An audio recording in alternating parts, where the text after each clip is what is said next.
إن الحمد لله نحمده ونصلي على رسوله الكريم أما بعد أعوذ بالله السميع العليم من الشيطان الرجيم بسم الله الرحمن الرحيم قل سيروا في الأرض ثم انظروا كيف كان عاقبة المكذبين قل لمن ما في السماوات والأرض قل لله كتب على نفسه الرحمة ليجمعنكم إلى يوم القيامة لا ريب فيه الذين خسروا أنفسهم فهم لا يؤمنون وله ما سكن في الليل والنهار وهو السميع العليم.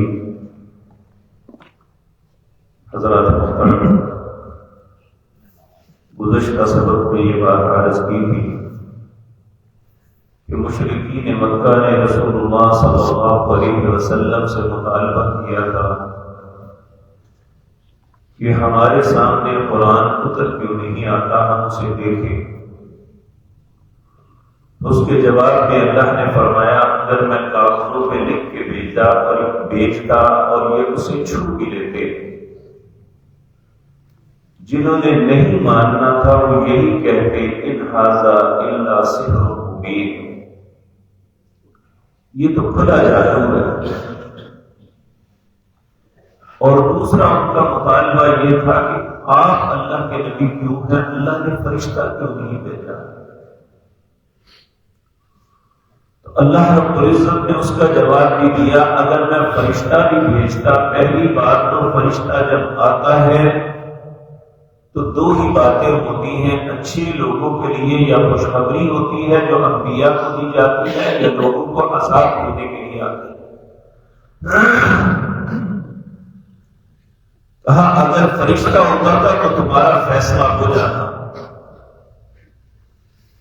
تو پھر کہا اگر میں ان کے ساتھ فرشتہ بھیجتا تو انسان کے روپ میں ہی بھیجنا تھا، ویسے تو انسان فرشتوں کو دیکھ ہی نہیں سکتا، تو اگر انسان کے روپ میں بھیجتا تو پھر تمہارے متعلق یہی شک ہوتا کہ یہ بھی انسان ہے.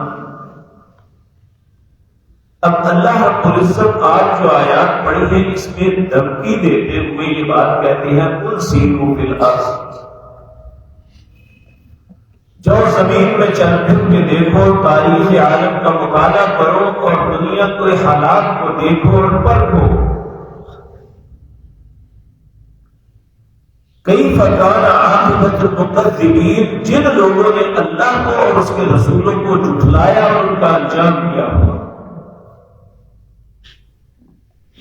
اور آج ہم میں سے ہر انسان یہ بات جانتا ہے، چاہے یہ ہزاروں سال پرانی باتیں ہیں، کہ جو بھی طالب علم تاریخ کا مطالعہ کرتا ہے یا وہ قرآن اور سنت سے تھوڑی سی بھی مس رکھتا ہے، اسے یہ بات معلوم تھی کہ سیدنا نوح علیہ السلام کی قوم کو پانی میں غرق کیا گیا، کسی قوم کو ہوا آندھی نے سب برباد کر دیا، فرعون اور آل فرعون کو نیل کے اندر غرق کر دیا گیا، حالانکہ ہم نے دیکھا نہیں. لیکن آج بھی دنیا میں قوم عاد، قوم ثمود، قوم شعیب ان کے آثار موجود ہیں. قوم لوط کو جہاں برباد کیا بحر المردار، آج بھی دنیا کے سامنے عبرت کا نشان بنا ہوا ہے. تو اللہ رب العزت فرماتے ہیں کہ ان باتوں کو چھوڑو، یہ دیکھو فانظر کیف کان عاقبۃ المکذبین، اللہ نے جھٹلانے والوں کا انجام کیا دیا. پھر اللہ رب العزت اپنے حبیب کریم صلی اللہ علیہ وسلم کو فرماتے ہیں قل، کہہ دیجئے لمن ما فی السماوات وما فی الارض، لمن ما فی السماوات والارض، زمین و آسمان اس میں جو کچھ ہے کس کا ہے؟ پھر اللہ خود ہی فرماتے ہیں قل، آپ فرما دیجئے للہ، سب کچھ اللہ کا ہے، اور زمین و آسمان میں ہر چیز کا اختیار بھی صرف اللہ کا ہے. لیکن اگر اللہ مہلت دے رہا ہے، اپنے بدترین دشمنوں کو بھی زندگی دنیا میں رہنے کا حق دے رہا ہے، تو اس کا سبب یہ ہے كتب علی نفسہ الرحمہ، اس نے اپنے اوپر رحم کو لکھ دیا ہے۔ اس کی وضاحت کئی جگہ موجود ہے کہ دنیا میں اللہ کی رحمت سے ہر بندہ مستفید ہو رہا ہے، چاہے وہ اللہ کو مانتا ہے یا نہیں مانتا، کہ وہ اللہ کی زمین پہ بھی رہتا ہے، اللہ کا دیا ہوا رزق بھی کھاتا ہے، اور اللہ مختلف مناصب بھی اسے ادا کرتے ہیں۔ لیکن یہ دنیا کی حد تک، لیکن جب انسان قیامت کے دن ہوگا پھر اللہ کی رحمت خاص صرف انہیں ہوگی، فَسَأَكْتُبُهَا لِلَّذِينَ يَتَّقُونَ، جن کے اندر تقویٰ ہوگا۔ تو اللہ رب العزت فرماتے ہیں لَيَجْمَعَنَّكُمْ إِلَىٰ يَوْمِ الْقِيَامَةِ لَا رَيْبَ فِيهِ، ایک دن آئے گا میں جمع کروں گا اس دن کی مجھے کوئی شک نہیں ہے۔ الَّذِينَ خَسِرُوا أَنفُسَهُمْ فَهُمْ لَا يُؤْمِنُونَ، جو ایمان نہیں لاتے انہوں نے اپنے آپ کو خود خسارے میں ڈالا ہے۔ وَلَهُ مَا سَكَنَ فِي اللَّيْلِ وَالنَّهَارِ، دن اور رات کے اندر جو کچھ بھی ہے اسی کا ہے۔ وہ سمیع علیم، اور وہ سننے والا بھی ہے اور جاننے والا بھی ہے۔ اس لیے کائنات کی ہر چیز کا تصرف اللہ کے ہاتھ میں ہے۔ دنیا میں کوئی کتنا ہی طاقتور کیوں نہ بن جائے، اللہ کے سامنے اس کی طاقت کی کوئی حیثیت نہیں۔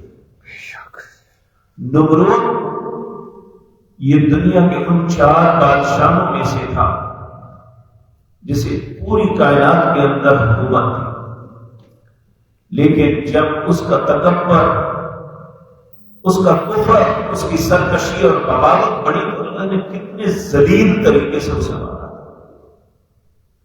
فرعون اپنے قوت و طاقت کے گھمنڈ میں اتنا آگے بڑھ گیا تھا، اس نے اپنے آپ کو کہا تھا انا ربکم الاعلی، میں سب سے بڑا رب ہوں۔ تو جب اللہ نے اسے مارا تو کہا تھا انہ کان عالیا من المسرفین، یہ بہت بڑھ گیا تھا، بہت حد سے بڑھ گیا تھا اور بہت بڑا کرنے کی کوشش کرتا تھا، اس لیے میں نے توڑ دیا۔ تو ہم میں سے کسی انسان کو یہ نہیں سمجھنا چاہیے کہ ہم اللہ کے مقابلے میں کچھ بھی کر پائیں گے۔ جب اللہ کسی کا کام کا فیصلہ کرتا ہے، دنیا کی کوئی طاقت اللہ کے فیصلے کو روک نہیں سکتی۔ اللہ اپنی ذات کا ڈر اور اپنی اطاعت کا جذبہ ہمیں نصیب فرمائے۔ یہی انسان کی دنیا اور آخرت کی عزت کے لیے ضروری ہے۔ اللہ اس بات کی ہم سب کو سمجھ نصیب فرما دے۔ قول هذا وصلى